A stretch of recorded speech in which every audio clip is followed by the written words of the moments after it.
अलस कथा यानी कि आलसियों की कहानी। तो सबसे पहले आपके दिमाग में सवाल यह आता है कि आखिर इस चैप्टर, इस कहानी के शीर्षक का नाम अलस कथा ही क्यों रखा गया। तो अलस कथा इसका नाम इसलिए है क्योंकि इस पूरे कहानी में आलसियों के बारे में बताया गया है।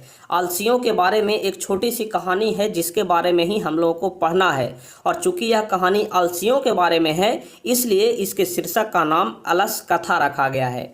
तो सबसे पहले हम आपको इस पूरे कहानी का हिंदी में अर्थ बताएंगे, वो भी बड़े सिंपल भाषा में, बड़े बारीकी से समझा करके बताएंगे, किस्से की तरह बताएंगे, ताकि एक एक लाइन का अर्थ आपको अच्छे तरीके से याद हो जाए। तो चलिए बिना समय गवाए हम लोग शुरू करेंगे, लेकिन अर्थ आप लोग सबसे पहले ध्यान से समझिएगा, क्योंकि अगर अर्थ समझ जाते हैं तब एक एक प्रश्न का उत्तर आप लोग खुद से भी दे सकते हैं।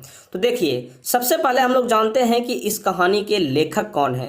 तो आप लोग ध्यान रखिएगा, इस कहानी के लेखक हैं विद्यापति। ठीक है, विद्यापति का नाम आप लोग सुने होंगे। तो इस कहानी के लेखक हैं विद्यापति, और वे एक मैथिली कवि हैं, यानी कि विद्यापति को मैथिली कवि बोला जाता है। आप लोग ध्यान से समझिएगा और ध्यान से याद रखिएगा, इस कहानी के लेखक हैं विद्यापति, जो कि एक मैथिली कवि हैं। अब आप लोग अगले 2-3 मिनट तक हमारे बात को ध्यान से सुनिएगा, क्योंकि संक्षेप में इस पूरे कहानी के बारे में हम आपको बता देते हैं। तो आप लोग ध्यान से समझिएगा। मिथिला के एक मंत्री हैं जिनका नाम है बीरेश्वर। क्या नाम है? तो बीरेश्वर नाम है, जो कि एक मिथिला के मंत्री हैं। वे बड़े दानशील हैं, इतने दानशील हैं कि वे आलसियों को प्रतिदिन भोजन और वस्त्र देते हैं। यानी कि जो मानसिक रूप से आलसी हैं, जिनके पास कार्य करने की क्षमता है लेकिन फिर भी वे कार्य नहीं करते हैं, आलसी हैं, उनको वो खाना देते हैं और पहनने के लिए वस्त्र भी देते हैं। और प्रतिदिन उनके पास कुछ न कुछ आलसी आता है जिसको वे भोजन और वस्त्र देते हैं, और उसके बाद आलसी चले जाते हैं। धीरे धीरे क्या होता है कि उनके पास आलसियों की संख्या बढ़ने लगती है। जाहिर सी बात है कि जहाँ पर भी फ्री में कोई सामान मिलता है तो वहाँ पर भीड़ धीरे धीरे बढ़ने लगता है। तो उसी प्रकार से मिथिला के मंत्री बीरेश्वर के पास भी होता है कि धीरे धीरे संख्या आदमियों की बढ़ने लगता है, यानी कि आलसियों की संख्या बढ़ने लगता है। तो वहाँ पर के जो बाकी मंत्री हैं वे लोग कहते हैं कि लगता है कि कुछ धूर्त लोग आ गए हैं, यानी कि बनावटी आलसी आ गए हैं। मतलब हमारे पास जो संख्या बढ़ रहा है, जो भीड़ बढ़ रहा है आलसियों का, उसमें सभी लोग आलसी नहीं हैं, इसमें कुछ बनावटी आलसी हैं जो कि भोजन और वस्त्र के लोभ में हमारे पास आए हैं। तो वे लोग निश्चय करते हैं कि जो धूर्त लोग हैं, जो बनावटी आलसी हैं, उनको परीक्षा लिया जाना चाहिए, जिससे यह पता लग जाए कि कौन लोग असली आलसी हैं और कौन लोग बनावटी यानी कि नकली आलसी हैं। और यही सोच करके जो बीरेश्वर के मंत्री हैं वे लोग क्या करते हैं कि परीक्षा लेने की सोचते हैं। और परीक्षा कैसे लिया जाता है आप लोग ध्यान से समझिएगा। जब रात में सभी आलसी सोए हुए रहते हैं तो आलसियों के घर में आग लगा दिया जाता है।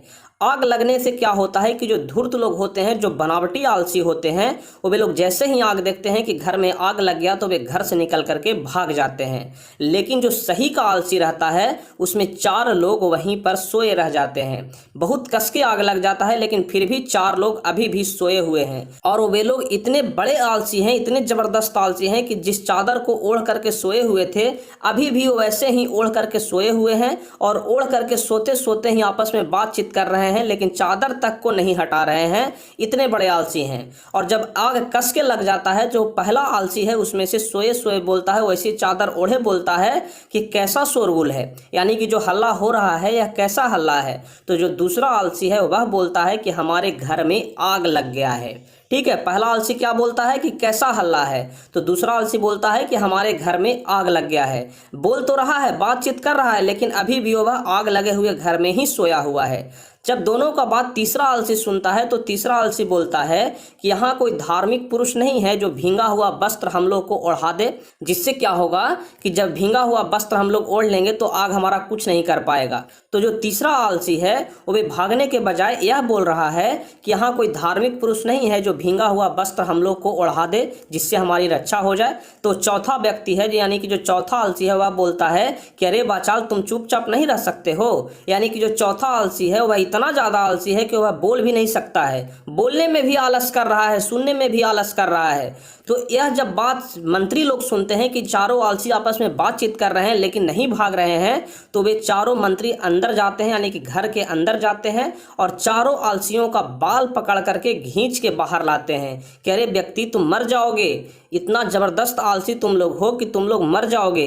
और बाल पकड़ करके खींच के बाहर लाते हैं, और बाहर लाने के बाद पता चल जाता है कि यही चारों व्यक्ति है जो कि असली आलसी है, और जो भाग जाते हैं वह बनावटी यानी कि नकली आलसी हैं। और जब पता चल जाता है कि यही चारों असली आलसी हैं तो चारों को और अधिक मात्रा में भोजन और वस्त्र दिया जाता है, क्योंकि वीरेश्वर तो आलसियों को ही वस्त्र और भोजन देते थे, तो इसलिए उन चारों को और अधिक मात्रा में भोजन और वस्त्र दे करके विदा कर दिया जाता है। तो कुल मिलाकर के यही कहानी है, इसी के बारे में पढ़ना है और इसी के बारे में हम आपको विस्तार रूप से बताते हैं।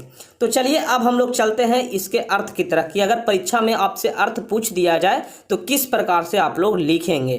देखिए यहाँ से आप लोग ध्यान से समझिएगा, क्योंकि अगर यहाँ से आप लोग ध्यान से समझते हैं तो आपका ऑब्जेक्टिव क्वेश्चन भी अच्छे तरीके से क्लियर हो जाएगा।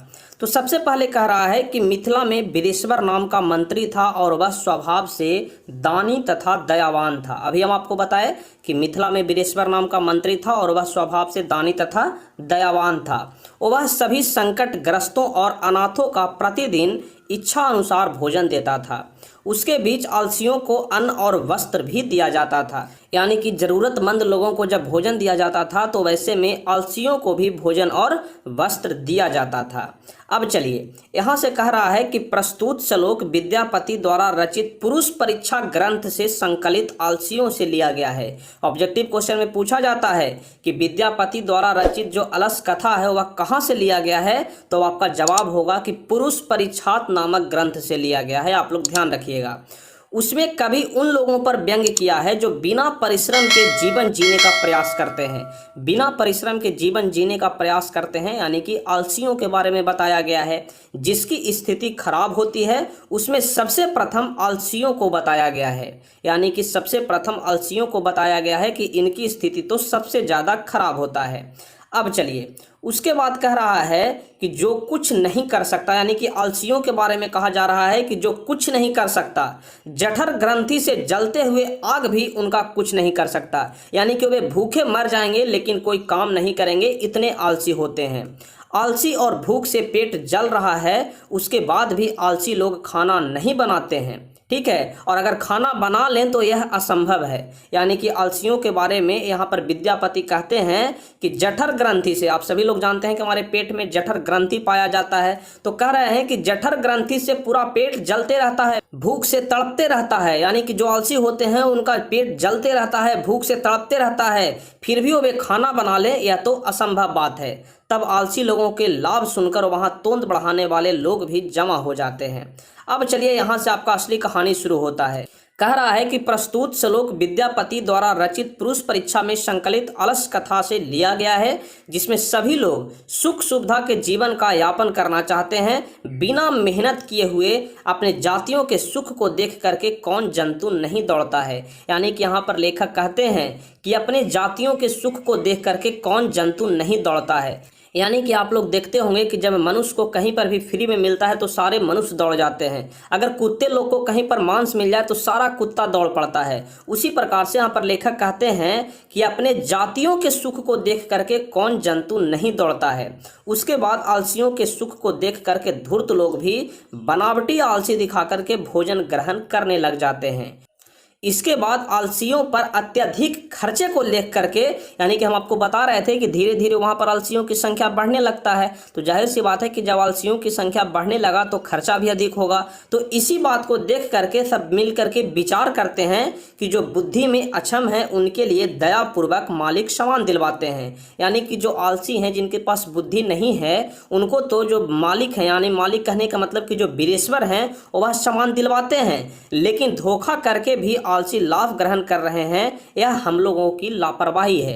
यानी कि जो आपस में सेवक हैं, जो मंत्री है, वह विचार करते हैं कि मालिक तो सभी आलसियों को देते हैं, लेकिन यहाँ पर धोखा कर करके कुछ मूर्ख आलसी, कुछ धूर्त आलसी भी यहाँ पर आ गए हैं।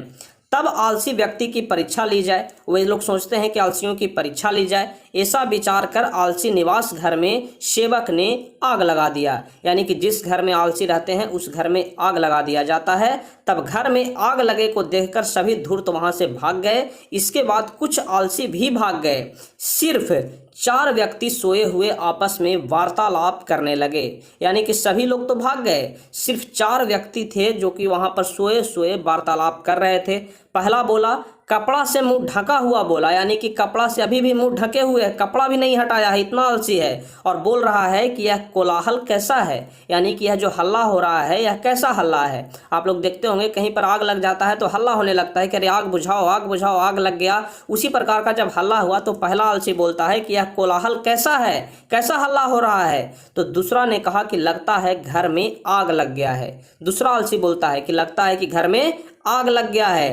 तब उसके बाद तीसरा ने कहा कि कोई यहाँ ऐसा धार्मिक व्यक्ति नहीं है जो भींगा हुआ वस्त्र हमारे शरीर पर डाल दे, यानी कि तीसरा व्यक्ति तो और ज़्यादा आलसी था। वह बोलता है कि कोई यहाँ धार्मिक व्यक्ति नहीं है जो भींगा हुआ वस्त्र हमारे शरीर पर डाल दे। तब चौथा कहता है, चौथा देखिए, चौथा तो इतना आलसी था कि वह बोल भी नहीं सकता था। और चौथा बोलता है कि अरे बाचाल कितना बोलता है, चुपचाप सो जाओ। समझिए चौथा आलसी कितना ज़्यादा आलसी था। वह बोलता है कि चुपचाप सो जाओ, घर में आग लगा हुआ है, फिर भी बोल रहा है कि चुपचाप सो जाओ, कितना बोलते हो। तब चारों के इस प्रकार के वार्तालाप को सुन करके और आग उनके ऊपर गिर जाएगा ऐसा देख करके सेवकों ने हत्या के नाम से चारों को केस खींच करके घर से बाहर निकाला। यानी कि जो वहाँ पर आसपास में सैनिक थे, जो सेवक थे, वे उसको केस पकड़ करके, बाल पकड़ करके घसीटते हुए बाहर निकाला। उसके बाद जो सेवक है वहाँ पर वह कहता है कि स्त्रियों का गति या रक्षक पति होता है। वहाँ पर सेवक क्या कहता है कि स्त्रियों का रक्षक जो होता है वह पति होता है, उसी प्रकार से जो बच्चों का रक्षक है वह माँ होती है। यानी कि वहाँ पर सेवक कहता है कि स्त्रियों का रक्षक पति होता है और बच्चों का रक्षक माँ होती है, लेकिन आलसियों का रक्षक जो है वह दयावान पुरुष के अलावा संसार में और कोई नहीं होता। उसके बाद चारों आलसियों को पहले से भी अधिक वस्तु दे करके मंत्री ने विदा किया। यानी कि चारों को जब समझ गया कि यही चारों असली आलसी है, उसके बाद पहले से भी अधिक धन दे करके उन चारों को विदा किया गया। तो कुल मिलाकर के यही कहानी था, जो उम्मीद करते हैं कि आप लोग अच्छे तरीके से पूरे कहानी को समझ गए होंगे। अब चलिए हम लोग देखते हैं मौखिक प्रश्न जो कि आपकी कहानी में दिया गया है। बहुत सारे मौखिक प्रश्न हैं और उसके बाद लिखित प्रश्न भी हैं। तो चलिए पहले हम लोग मौखिक प्रश्न को देख लेते हैं। तो मौखिक प्रश्न में है कि अधोलिखितानाम प्रश्नानाम उत्तराणि बदत, यानी कि नीचे लिखे हुए प्रश्नों का उत्तर बोलना है। क्योंकि मौखिक प्रश्न है तो बदत, बदत यानी कि बोलना, तो मौखिक प्रश्न का उत्तर बोलना है। तो पहला प्रश्न है कि इयम कथा कस्मात् ग्रंथात् उद्धृता अस्ति, यानी कि यह जो कथा है वह कौन से ग्रंथ से लिया गया है। हम आपको बता रहे थे कि यह जो कथा है वह कौन से ग्रंथ से लिया गया है, तो इसका सही जवाब हो जाएगा कि पुरुष परीक्षा ग्रंथ से लिया गया है। किस ग्रंथ से? तो पुरुष परीक्षा ग्रंथ से लिया गया है। तो एक शब्द में भी आप लोग इसका उत्तर दे सकते हैं कि पुरुष परीक्षा ग्रंथ से लिया गया है, या फिर एक वाक्य में भी दे सकते हैं कि इयम कथा पुरुष परीक्षा ग्रंथात् उद्धृता अस्ति, यानी कि यह जो ग्रंथ है वह पुरुष परीक्षा नामक ग्रंथ से उद्धृत किया गया है। चलिए दूसरा नंबर प्रश्न है, यानी कि ख नंबर है, अस्याम कथायाम कस्य महत्वम वर्णितम अस्ति, इस कथा में किसके महत्व का वर्णन किया गया है। अस्याम कथायाम कस्य महत्वम वर्णितम अस्ति, इस कथा में किसके महत्व का वर्णन किया गया है, तो मानव गुणानाम, मानव के गुण का वर्णन किया गया है। आप लोग ध्यान रखिएगा, मानव के गुण का वर्णन किया गया है इस पूरे कथा में। अब चलिए ग नंबर प्रश्न है कि अस्याम कथायाम रचनाकारः कः, इस कथा के रचनाकार कौन है। तो आपको पता है कि इस कहानी के रचनाकार विद्यापति हैं। आपको तो एक एक प्रश्न का उत्तर खुद से भी आ रहा होगा, आप लोग देख रहे हैं काफी आसान आसान प्रश्न है। ठीक है, चलिए अब घ नंबर प्रश्न है कि इयम कथा किम शिक्षति, इस कथा से आपको क्या शिक्षा मिलता है। तो हम आपको तो पूरा कथा सुना दिए, आप ही लोग बताइए कि इस कथा से क्या शिक्षा मिलता है। इस कथा से यही शिक्षा मिलता है ना कि आलस का त्याग कर देना चाहिए, आलस कभी भी नहीं करना चाहिए। तो इसका क्या आंसर हो जाएगा कि इयम कथा किम शिक्षति, तो इसका जवाब हो जाएगा आलस्यम त्यक्तुम, यानी कि आलस का त्याग कर देना चाहिए, या फिर दोष का त्याग कर देना चाहिए। व्यक्तियों में जो दोष होता है उस दोष का त्याग कर देना चाहिए, क्योंकि आलस भी एक प्रकार का दोष ही है। तो दोष का या फिर आलस का त्याग कर देना चाहिए। चलिए उसके बाद 5वां नंबर प्रश्न है, विद्यापति कह आसीत, विद्यापति कौन थे। तो आपको याद है कि विद्यापति कौन थे, तो एक मैथिली कवि थे। तो विद्यापति कह आसीत, तो विद्यापति मैथिली कवि आसीत, विद्यापति एक मैथिली कवि थे। चलिए उसके बाद प्रश्न है कि अस्यायाम कथायाम कस्य दोषस्य वर्णनम अस्ति।